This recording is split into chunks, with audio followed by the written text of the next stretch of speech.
बिस्मिल्लाहिर्रहमानिर्रहीम। हर किस्म की तारीफ़ उस अल्लाह के लिए जिसने हमें पैदा किया, और हर किस्म का दरूद और सलाम आप सल्लल्लाहु अलैहि वसल्लम की ज़ात के लिए जो हम तक अल्लाह ताला का पैगाम लेकर आए। अल्हम्दुलिल्लाह, हम क्लिनिकल फार्माकोग्नोसी के बारे में पढ़ रहे थे, जिसमें हमने इसका इंट्रोडक्शन देखा, क्लिनिकल फार्माकोग्नोसिस का रोल देखा और ऐसी हर्ब्स के बारे में पढ़ा जिनको हम डायबिटीज़ की ट्रीटमेंट के लिए इस्तेमाल कर सकते हैं। आज इंशाल्लाह हम ऐसी हर्ब्स के बारे में देखेंगे जो हम ब्लड डिसऑर्डर्स की ट्रीटमेंट के लिए या सीवीएस डिसऑर्डर्स की ट्रीटमेंट के लिए हम इनको इस्तेमाल कर सकते हैं। उन ड्रग्स में 5 ड्रग्स इंक्लूड हैं। पहली है डिजिटैलिस। डिजिटैलिस 2 तरह की है, डिजिटैलिस पुरपुरिया और डिजिटैलिस लैनेटा। हम यहाँ पे डिजिटैलिस पुरपुरिया को डिस्कस करेंगे। उसके बाद दूसरी ड्रग है कन्वलेरिया मेजलिस। तीसरे नंबर पर आता है उर्जिना इंडिका, जिसको हम जंगली प्याज भी कहते हैं। एलियम सैटिवम, जिसको हम गार्लिक कहते हैं। चौथे नंबर पे है पोनिका ग्रेनेटम, जिसको हम अनार भी कहते हैं, पोमीग्रेनेट। अब सबसे पहले हम डिजिटैलिस पुरपुरिया को डिस्कस करते हैं। इसकी जो फैमिली है वो सैकुरोफुलरेशिया है। ड्राइड लीव्स हम इसके इस्तेमाल करते हैं। जियोग्राफिकल सोर्स है इसका कॉन्वलेरिया का, जो उसको हम कहते हैं लिली ऑफ द वैली। इसलिए कहते हैं क्योंकि जो वैली है वो निकला है कॉन्वलेरिया से, और जो लिली है वो निकला है लिलिशा फैमिली से। पहले हम इसको लिली फैमिली के अंदर इंक्लूड करते थे, अब हमने इसको शिफ्ट कर दिया है एस्पेरागेशिया फैमिली के अंदर। इसके हम लीव्स, रूट्स और फ्लावर्स को इस्तेमाल करते हैं। तीसरे नंबर पर जंगली प्याज है, लिलिशा फैमिली से ये बिलोंग करता है। इसके हम ड्राइड बल्ब्स को इस्तेमाल करते हैं। मैंने इसको एक टेबल के फॉर्म में इसलिए बनाया था कि हम जब हम इसको कंपैरेटिवली स्टडी करेंगे तो हमें इनको याद करना रिलेटिवली आसान हो जाएगा। तो और हमारी पांचों ड्रग्स एक ही पेज के अंदर ऊपर आ जाएंगी, और जब हम इसको प्रिंट करवाएंगे तो हमें इसको याद करना भी आसान हो जाएगा। हमें ज़्यादा पेजेस को कलेक्ट करने की ज़रूरत नहीं है इंशाल्लाह। तो जो एलियम सैटिवम है, गार्लिक है, लिलिशा फैमिली है, ड्राइड बल्ब्स इसके हम इस्तेमाल करते हैं। अनार को पोमीग्रेनेट कहते हैं, पुनिकेशिया फैमिली से बिलोंग करता है। फ्रूट्स हम इसके इस्तेमाल करते हैं। कंस्टिट्यूएंट्स की तरफ आ जाएँ तो जो डिजिटैलिस पुरपुरिया के कंस्टिट्यूएंट्स में आता है कार्डियोएक्टिव ग्लाइकोसाइड्स है, जिसमें पुरपुरिया ग्लाइकोसाइड ए है, बी है। उसके अलावा जो अदर हैं उसमें आता है अदर ग्लाइकोसाइड्स में ओडोरोसाइड एच है, जीटालॉक्सिन है, ग्लूकोविरोटॉक्सिन।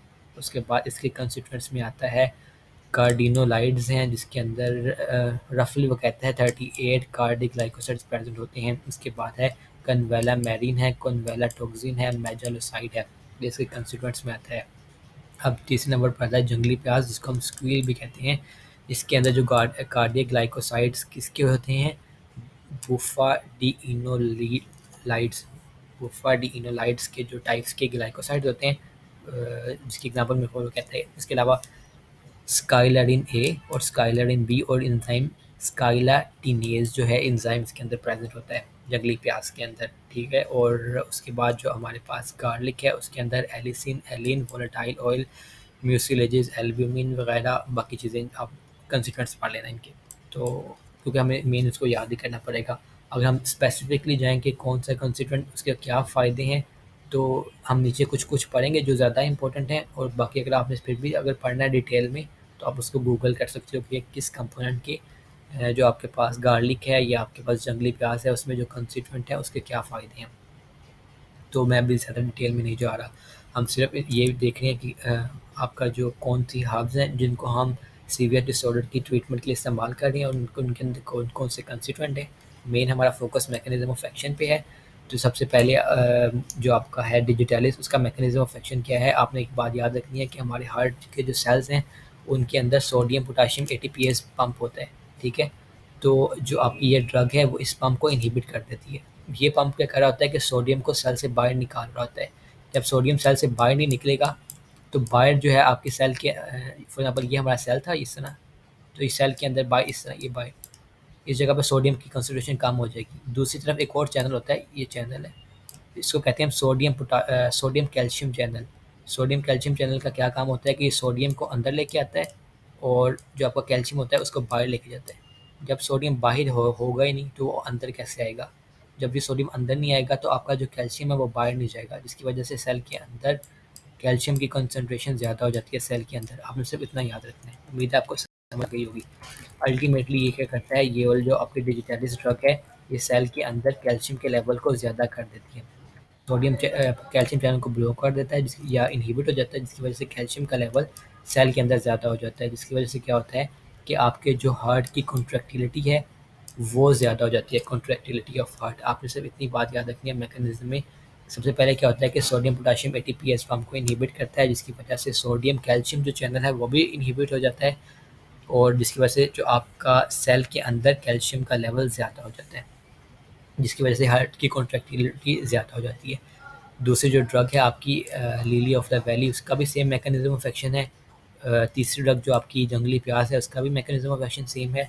जो आपका लहसुन है, उसका मैकेनिज्म ऑफ एक्शन क्या है, आपने ये याद रखना है कि एक एंजाइम HMG को एंजाइम ए, जो आपका को एंजाइम ए रिडक्टेज एक एंजाइम होता है जो कोलेस्ट्रॉल की प्रोडक्शन के लिए बहुत ज़्यादा इंपॉर्टेंट होता है। तो आपकी जो ये ड्रग है वो इस एंजाइम को इनहिबिट कर देती है। जब ये एंजाइम नहीं होगा तो आपकी जो कोलेस्ट्रॉल की प्रोडक्शन कम होगी, जिसकी वजह से आपकी जो हार्ट की प्रॉब्लम्स हैं उनकी ट्रीटमेंट होती है आपके अदरक लहसुन की वजह से। उसके बाद जो लास्ट पे अनार है, अनार में जो डिफरेंट अनार में काफ़ी ज़्यादा चीज़ें हैं, फ्लेवोनोइड्स, इसमें जो फ्लेवोनोइड्स होते हैं ना, उनके अंदर एंटीऑक्सीडेंट प्रॉपर्टीज़ होती हैं। आपने याद रखना है कि जहाँ पे फ्लेवोनोइड्स होंगे उनकी एंटीऑक्सीडेंट प्रॉपर्टीज़ होती हैं। एंटीऑक्सीडेंट प्रॉपर्टीज़ का क्या मतलब है कि वो कैंसर की ट्रीटमेंट करती हैं। उसके अलावा ये एंटी माइक्रोबियल है, एंटी पैरासाइट वगैरह भी है। जो आपका अनार के अंदर विटामिन B5 होता है, ये इसकी क्या प्रॉपर्टी है, ये एंटी हाइपरलिपिडेमिक है। एंटी हाइपरलिपिडेमिक का क्या मतलब है कि ये आपके लिपिड के लेवल को कम करता है। कौन से लिपिड के लेवल को कम करता है? लो डेंसिटी लाइपोप्रोटीन के लेवल को कम करता है। उसके अलावा जो रूटीन कंपोनेंट होता है वो क्या करता है कि स्ट्रोक और हार्ट अटैक से प्रिवेंट करता है, स्ट्रोक और हार्ट अटैक को। और जो फ्लेवोनॉइड्स होते हैं वो ब्लड प्रेशर को भी रिड्यूस करते हैं।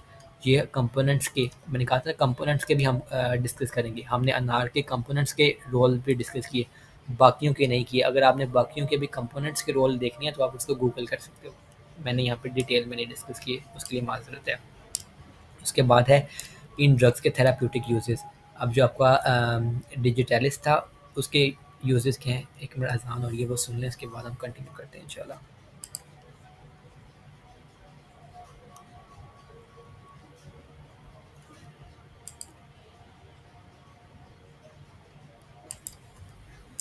बिस्मिल्लाहिर्रहमानिर्रहीम। सॉरी अज़ान हो रही थी, थोड़ी देर के लिए रुकना पड़ा। अब हम इनके थेराप्यूटिक यूजेस को देखते हैं। सबसे पहले डिजिटलिस का थेराप्यूटिक यूज़, आपने मेन मेन हमें इनका रोल हम कार्डिक प्रॉब्लम्स की ट्रीटमेंट के लिए पढ़ रहे हैं, तो यहाँ पे मोस्टली कार्डिक प्रॉब्लम्स के बारे में भी लिखा हुआ है। कुछ मैंने अदर यूजेस भी इसमें लिखे हुए हैं।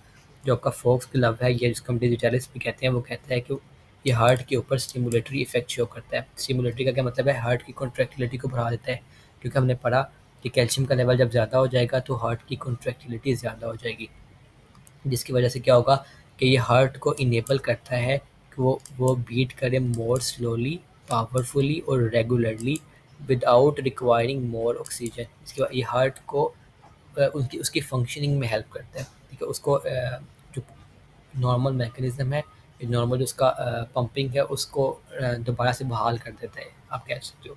उसके साथ साथ वो कहता है कि ये यूरिन के प्रोडक्शन को ज़्यादा कर देता है, जिसकी वजह से क्या होगा, जब यूरिन की प्रोडक्शन ज़्यादा होगी तो आपका जो ब्लड वॉल्यूम है वो लोअर हो जाएगा, जिसकी वजह से आप जब आपका ब्लड का वॉल्यूम लो होगा तो आपके हार्ट के ऊपर जो प्रेशर है वो भी कम हो जाएगा, या हार्ट के ऊपर जो लोड है वो भी कम हो जाएगा। उसके अलावा वो कहता है कि ये इंटरनल हीमोरेज, हीमोरेज क्या होता है कि आपके जो ब्लड वेसल से फ्लूइड की लीकेज को हम कहते हैं हीमोरेज। उसको कहता है, उसकी ट्रीटमेंट के लिए भी हम इसको इस्तेमाल करते हैं इन्फ्लेमेटरी कंडीशंस के अंदर। इन्फ्लेमेशन आपको पता है कि आपके ब्लड वेसल से फ्लूइड की लीकेज की वजह से इन्फ्लेमेशन होती है, तो वो कहता है उसकी ट्रीटमेंट के लिए भी हम इसको इस्तेमाल कर सकते हैं। उसके अलावा एपिलेप्सी वगैरह के लिए। तो जो दूसरे नंबर पर लिली है, उसको भी वो कहता है कि एज अ डायूरेटिक के तौर पर, और उसके अलावा जो हार्ट की डिफरेंट प्रॉब्लम्स है उसकी ट्रीटमेंट के लिए हम इस्तेमाल कर सकते हैं। आपको पता है वो पीछे में एक पॉइंट रह गया, वो कहता है कि जो आपका डिजिटलिस है उसको हम एलोपैथिक मेडिसिन की ट्रीटमेंट के लिए, मेडिसिन की प्रिपरेशन के लिए भी हम इस्तेमाल कर सकते हैं। जबकि जो लिली ऑफ द वैली है उसको हम फार्मास्यूटिकल प्रोडक्शन के लिए इस्तेमाल नहीं करते। उसके बाद जो तीसरी ड्रग है हमारे पास वो जंगली प्याज है। इसको हम एक तो हार्ट की ट्रीटमेंट के लिए कार्डियोटोनिक होता है, उसके अलावा वो कहता है हम इसको क्रोनिक ब्रोंकाइटिस और एस्थमा वगैरह की ट्रीटमेंट के लिए भी इस्तेमाल करते हैं। और लास्ट पॉइंट में वो ये कहता है कि अगर हम डिजिटलिस को अगर डिजिटलिस को हम नहीं इस्तेमाल करें, या डिजिटलिस हार्ट की प्रॉब्लम को ट्रीट करने के लिए फ़ेल हो गया है, तो हम दूसरी ऑप्शन हमारे पास क्या है कि हम जंगली प्याज को इस्तेमाल कर सकते हैं हार्ट की प्रॉब्लम्स को ट्रीटमेंट के लिए। ठीक है। उसके बाद जो चौथा है हमारे पास, उसमें आता है लहसुन। लहसुन में वो कहता है कि इसको हम डिफरेंट जो एक उसके जनरल यूजेज है उसमें क्या आता है कि कोलोन है, स्टमक, ब्रेस्ट या इन बाकी जो पार्ट्स हैं उनके कैंसर के ट्रीटमेंट के लिए हम इसको इस्तेमाल कर सकते हैं। उसके अलावा वो कहता है कि कफ है, फीवर है, हेडेक है, स्टमक पेन है, रूमेटाइटिस है, अस्थमा है, ब्रोंकाइटिस है, या इवन के स्नेक बाइट वगैरह के लिए भी हम इसको इस्तेमाल कर सकते हैं। जबकि कार्डियक यूजेज में वही हम हार्ट की प्रॉब्लम्स की, हार्ट और ब्लड सिस्टम की प्रॉब्लम से, हार्ट और ब्लड से रिलेटेड जो प्रॉब्लम्स हैं उनकी ट्रीटमेंट के लिए इस्तेमाल कर सकते हैं। उसके अलावा हाई ब्लड प्रेशर की ट्रीटमेंट के लिए, हाई कोलेस्ट्रॉल वगैरह की ट्रीटमेंट के लिए हम इसको इस्तेमाल कर सकते हैं। और लास्ट पे हमारे पास था अनार, उसको एंटीऑक्सीडेंट प्रॉपर्टी है। इन सब में जो सिर्फ अनार है उसकी एंटी कैंसर प्रॉपर्टी है। एंटी कैंसर प्रॉपर्टी क्यों है? क्योंकि उसके अंदर फ्लेवोनॉइड्स प्रेजेंट है। आपने ये पॉइंट याद रखना है, ठीक है। उसके अलावा इसको हम एंटी हाइपरटेंसिव का क्या मतलब है कि हार्ट की प्रॉब्लम की ट्रीटमेंट के लिए, सॉरी। तो उसके अलावा ब्लड प्रेशर को लोअर करने के लिए और एथेरोस्क्लेरोटिक प्लेग्यू की ट्रीटमेंट के लिए, जो उसकी कंडीशन है उसको रिवर्स करने, प्लेग्यू क्लॉट सा बन जाता है ब्लड के अंदर, उसको रिवर्स करने के लिए। अब हर चीज़ के अब आपको पता है कि एक हर ड्रग का एक अगर कोई बेनिफिट है उसका कुछ साइड इफ़ेक्ट्स भी है। जब हम उनको थेराप्यूटिक डोज कंप्रोमाइज़, इवन के थेराप्यूटिक डोज के अंदर भी उनके कुछ एडवर्स इफेक्ट्स होते हैं। अगर थेराप्यूटिक डोज से उनकी क्वांटिटी ज़्यादा हो जाए तो एडवर्स इफेक्ट ज़्यादा हो जाते हैं। तो इसी तरह इन ड्रग्स के भी एडवर्स इफेक्ट्स मैंने लिख दिए हैं। मुझे इनको रीड करने की ज़रूरत नहीं है। उम्मीद है कि आप इसको रीड कर लोगे, आपको समझ आ जाएगी इनके एडवर्स इफेक्ट्स की, ठीक है। अगर कोई कॉम्प्लिकेशन हो तो आप इसको सर्च कर लेना, क्योंकि वीडियो बहुत ज़्यादा लंबी हो गई है। तो उम्मीद है इंशाल्लाह आज की वीडियो आपको पसंद आई होगी इंशाल्लाह। तो अगली वीडियो में मुलाकात होती है। अपना ख्याल रखिएगा। अल्लाह हाफ़िज़।